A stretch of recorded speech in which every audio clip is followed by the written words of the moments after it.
Kompas Petang berlanjut, saya Tifal Solesa.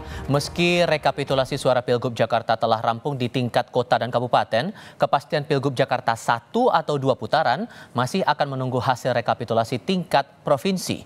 Ketua KPU Jakarta Wahyudinata menyebut lembaganya baru bisa memutuskan Pilgub 1 atau 2 putaran setelah rekapitulasi tingkat provinsi rampung. Rekapitulasi tingkat provinsi akan digelar mulai 7 hingga 9 Desember 2024. Menanggapi permintaan pemungutan suara ulang atau PSU dari kubu Ridho, Wahyu menjawab belum ada rekomendasi digelar PSU dari Badan Pengawas Pemilu. Ya, pemungutan suara ulang itu kan ada berbagai macam cara ya. Pertama melalui Mahkamah Konstitusi, kedua karena ada kejadian khusus tertentu, dan ketiga memang ada rekomendasi Bawaslu.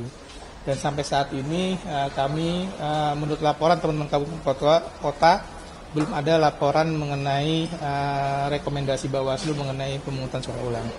Dan nanti kami akan putuskan nanti ketika memang kewenangannya di level provinsi ya untuk menetapkan kira-kira siapa yang menangnya dan kira-kira nanti penetapannya seperti apa, apakah 1 putaran atau 2 putaran.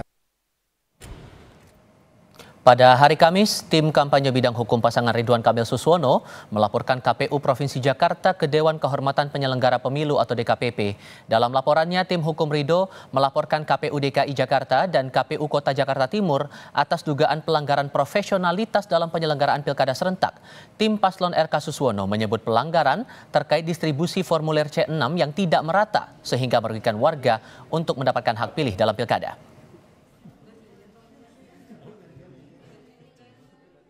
Banyaknya C6 pemberitahuan yang tidak terdistribusi baik kepada masyarakat.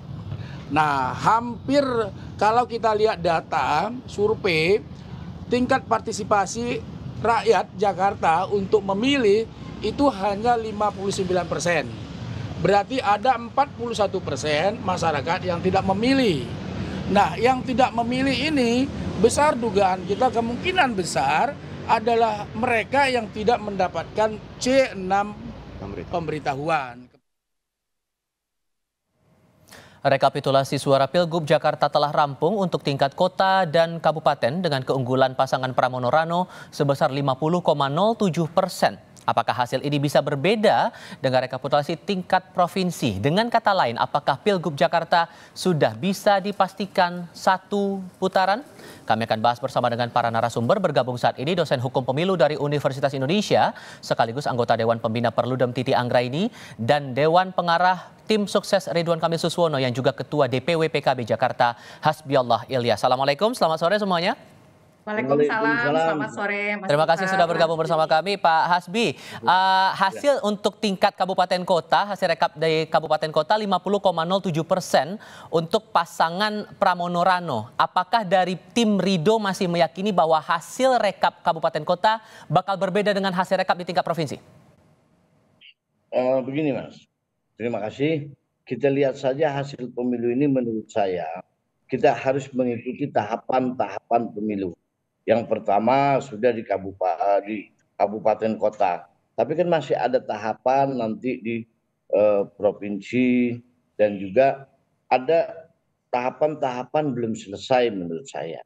Karena satu kita melaporkan ke DKPP, yang kedua mungkin juga tim hukum kami dari pihak Ridho sedang membahas bisa nanti kita akan lapor ke MK, kemungkinan besar seperti itu. Jadi kita selalu nyantai, kita ikuti tahapan pemilu sampai selesai, sampai pemilu sampai diumumkan oleh KPUD. Tapi setidaknya sampai dengan sekarang keyakinan tim Ridho berarti masih akan ada kemungkinan buat 2 putaran di Pilgub Jakarta ya? Oh iya, kita masih meyakini akan 2 putaran karena tahapannya belum selesai. Dan kita nanti akan sudah diadukan ke DKPP. Hari ini misalnya kita mengadukan ke Bawaslu. Kita juga nanti akan kemungkinan besar kita akan ke MK. Dengan laporan yang kurang lebih sama juga Pak dengan laporan yang terakhir ke DKPP itu? Saya. Jadi belum bisa disimpulkan bahwa pemilu dengan perhitungan di kecamatan, di kabupaten kota sudah selesai, pemenangnya pasangan urut nomor 03 belum. Hmm. Kita lihat contoh misalnya pada waktu Pilpres kemarin, kita lihat itu tahapan di akhirnya kan setelah KPU mengumumkan. Kalau sudah KPU mengumumkan, KPUD DKI sudah mengumumkan, baru situ dikatakan siapa yang menang, kan seperti itu. Selesai tahapan. Oke. Itu tahapan selesai. Saya mau konfirmasi soal laporan. Ini kan rencananya mau lapor ke MK ini, tapi masih akan membaca lagi dinamika sampai ke tingkat provinsi ya Pak ya. Apakah rencana laporan ke MK itu sama warnanya dengan laporan yang dibuat tim Ridho ke DKPP? Oh ya beda dong, jelas beda. Laporan kita ke Bawaslu, laporan kita ke DKPP, dan laporan kita ke MK beda. Nanti kita tim hukum dari pasangan Ridho ini sedang mengkaji. Tapi kemungkinan untuk pemungutan suara ulang seberapa mendesak ini menurut tim Ridho? Ya kita lihat nanti hasil dari tim hukum kita. Kalau memang di MK nanti mau keputusan itu kan adanya di MK, suara ulang atau tidak suara ulang, bukan di kami. Tim hukum kami hanya menganalisis dan melihat apa yang terjadi, mengumpulkan bukti-bukti apa yang terjadi di pemilu kemarin. Oke, kalau Mbak Titi melihatnya kalau di tingkat kota provinsi ini udah kelihatan angkanya 50,07% untuk pasangan nomor 3. Apakah kemungkinan untuk satu putaran ini sudah bisa divalidasi dari sekarang atau tetap masih menunggu keputusan dari provinsi yang bisa jadi akan membuka peluang baru? Ya, Mas Ival, kalau belajar dari pengalaman pilkada sebelumnya, ketika misalnya data atau angka itu sudah bisa tergambarkan di tingkat kabupaten kota, hampir kecil kemungkinan maka rekapitulasi di provinsi akan berbeda begitu ya. Jadi kalau sampai ada perbedaan di tingkat provinsi, itu betul-betul ada kondisi hukum yang sangat luar biasa dan terstruktur sistematis istilahnya begitu ya. Apalagi kan rekapitulasi di kabupaten kota dilakukan secara terbuka dan akuntabel, bisa diikuti oleh semua pihak dan kontrol pun bisa dilakukan oleh semua yang menyaksikan. Jadi kalau ada perubahan di provinsi, misalnya ada perubahan angka yang signifikan mengubah misal ya menjadi kurang dari 50% dan seterusnya, itu bisa mengindikasikan sebuah peristiwa hukum yang sangat luar biasa. Dan kecil kemungkinan akan terjadi apalagi untuk level Jakarta yang seperti akuarium lah proses rekapitulasinya diamati oleh semua pihak. Tapi kalau kemudian, sorry saya potong di situ Mbak, ya. Karena begini, ada permintaan dari tim Ridho kepada DKPP dan juga sebelumnya, jauh sebelum dilaporkan ke DKPP, ada permintaan dari tim Ridho agar ada pemungutan suara ulang atau PSU. Sesungguhnya PSU itu bisa terjadi kalau apa Mbak?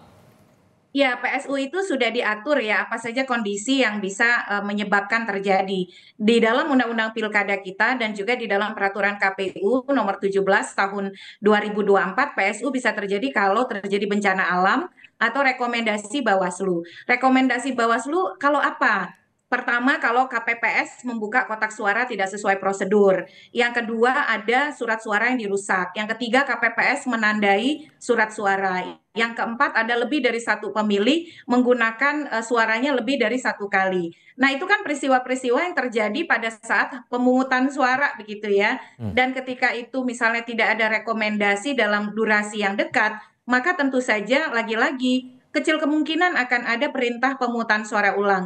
Apalagi ketika kita baca aturan pemungutan suara ulang itu harus dilakukan maksimal 10 hari setelah pelaksanaan pemungutan suara ulang pemungutan suara pada 27 November yang lalu. Jadi karena dia ada durasi maksimal, ya tidak serta-merta bisa dilakukan. Nah, proses di DKPP itu waktunya lama. Pertama harus dilakukan verifikasi keterpenuhan persyaratan formil. Yang kedua, materialnya itu juga harus sesuai. Jadi tidak serta-merta nih Mas Ival bisa langsung sidang dan mendapatkan putusan. Pengalaman saya ya, antara kita mengajukan laporan sampai dengan kita bisa sidang, itu durasinya paling cepat itu 2 bulan. Mungkin saja DKPP memprioritaskan laporan, tapi ingat di DKPP itu adalah persoalan etika, Baik. bukan persoalan yang berkaitan dengan administrasi. Tahan di situ Mbak, saya harus konfirmasi ke Pak Hasbi. Pak Hasbi, bukti apa sesungguhnya yang membuat tim Ridho merasa yakin bahwa PSU harus dilakukan di Pilgub Jakarta ini? Ya, memang kita melihat ini tim hukum yang memahami ya secara detail kita memang melihat ada beberapa yang ada indikasi unsur kecurangan, unsur kalau misalnya pemilihnya itu sedikit, itu kita tidak begitu mempersoalkan, itu urusan KPUD. Nah, ada beberapa hal yang ada kejanggalan di tim Ridho. Seperti itu. Itu yang nanti tim hukum yang akan membahas. Tadi kalau kata Mbak Titi, ya, kemungkinan untuk DKPP bisa menyelesaikan aduan dari teman-teman ini bakal lama. Apakah tidak akan khawatir begitu dengan proses administrasi yang bakal panjang untuk satu laporan dari teman-teman begitu? Kita menghormati, saya menghormati, partai saya juga menghormati proses yang ada, silahkan diproses. Andai kata nanti DKPP memutuskan A yang tidak, andai kata tidak sesuai dengan keinginan kami ikuti. Begitu juga dengan MK. Tapi proses pilkada ini terus kita lalui. Itu nanti proses hukumnya kita lalui di DKPP, di MK. Seluruh proses tahapan-tahapan pilkada kita akan lalui semua. Upaya. Kita akan selalu mengupayakan sampai di secara terakhir. Kalau kemudian, anggaplah kalau itu dikabulkan permintaan PSU teman-teman ini akan tentu bakal memakan banyak waktu lagi begitu untuk proses dari pemilihan, nanti akan menuju ke proses menuju pencoblosan. Kalau kemungkinan muncul putaran kedua akan memakan waktu lagi, apakah itu tidak akan membuang banyak waktu, Pak Hasbi? Tidak, selama itu tidak melanggar dari aturan hukum, dari aturan yang ada, tidak ada masalah. Yang kita permasalahkan kalau melanggar aturan hukum. Selama berjalan di koridor hukum, nggak ada masalah. Kita patuh hukum, kita ikuti. Andai kata nanti prosesnya menang, ya alhamdulillah. Andai kata kalah, kita akan menerima apa putusan dari KPU, putusan tahapan-tahapan pemilu ini. Yang penting kita melalui seluruh tahapan pemilu. Membaca alasan yang ada saat ini, Mbak Titi, dari tim Ridho atas perjalanan Pilkada Jakarta dan akan ada rencana melaporkan ke MK. Seandainya alasan itu dipakai untuk dilaporkan ke MK, apakah ini bakal diterima menurut Anda? Ya, ada pertimbangan-pertimbangan yang memang itu nanti hakim yang akan memutuskan. Tapi kita bicara dari aturan saja ya, Mas Tifal. Jadi pasal 158 itu mengatur bahwa perselisihan hasil itu ada ambang batas selisihnya. Saya sebenarnya tidak terlalu sepakat dengan ambang batas selisih ini, tapi ini masih diberlakukan di Mahkamah Konstitusi. Jadi ambang batas selisih antara yang memperoleh suara terbanyak dengan yang mengajukan permohonan di MK. Kalau populasi di provinsi antara 6 sampai 12 juta, itu ambang batas selisih perolehan suaranya adalah maksimal 1%. Nah, kalau di Jakarta ini kan melampaui 1%. Apakah ambang batas selisih bisa disimpangi oleh Mahkamah Konstitusi? Selama ini bisa, sepanjang memang ada pelanggaran yang terstruktur, sistematis, dan masif.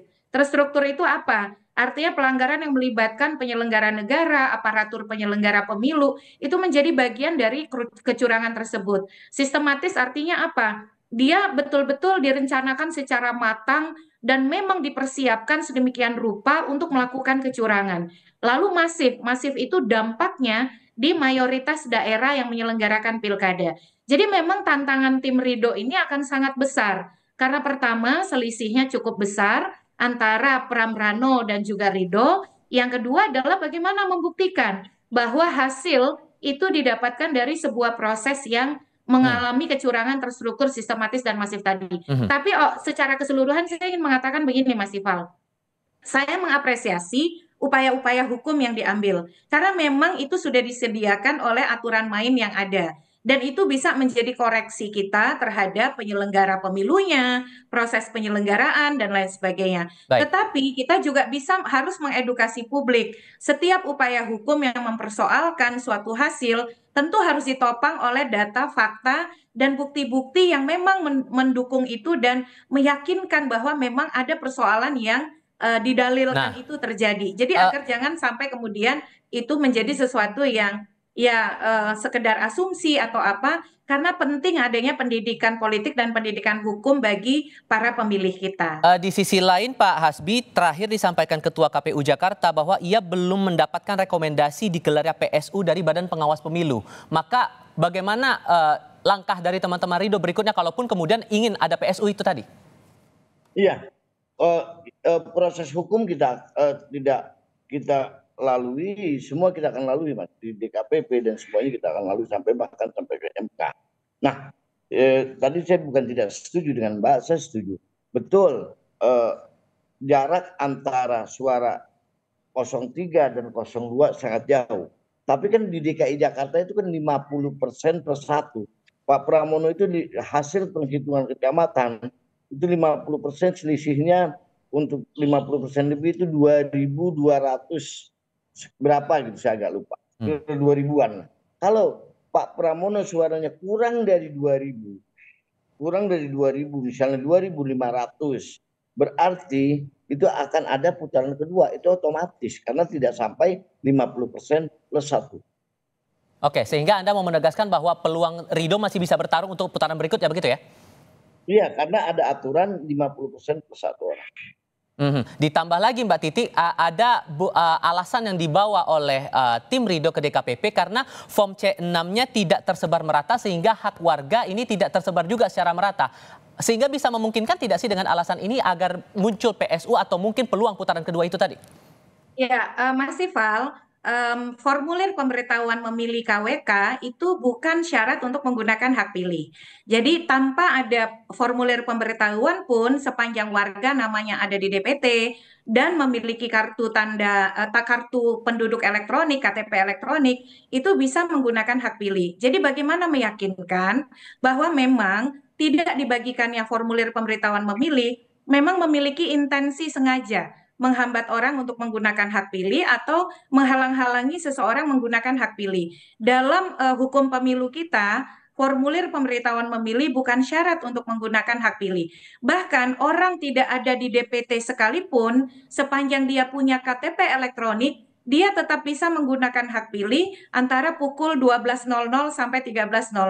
Jadi memang ini harus lebih bekerja keras lagi, merekonstruksi alasan tidak diterimanya formulir pemberitahuan memilih karena itu harus dikaitkan dengan intensi atau kesengajaan yang berdampak pada tidak bisa digunakannya hak pilih. Sebab aturan yang ada tanpa pemberitahuan memilih pun atau formulir C6 tadi, pemilih tetap bisa menggunakan hak pilih. Itu aturannya dimanapun, tidak hanya di Jakarta tapi di seluruh wilayah Indonesia. Baik, kunciannya sekarang ada pada proses rekapitulasi tingkat provinsi yang bakal berlangsung mulai besok tanggal 7 hingga tanggal 9 Desember 2024. Pak Hasbi, Mbak Titi, terima kasih banyak sudah mau berdiskusi bersama kami. Sehat selalu semuanya. Assalamualaikum, selamat sore.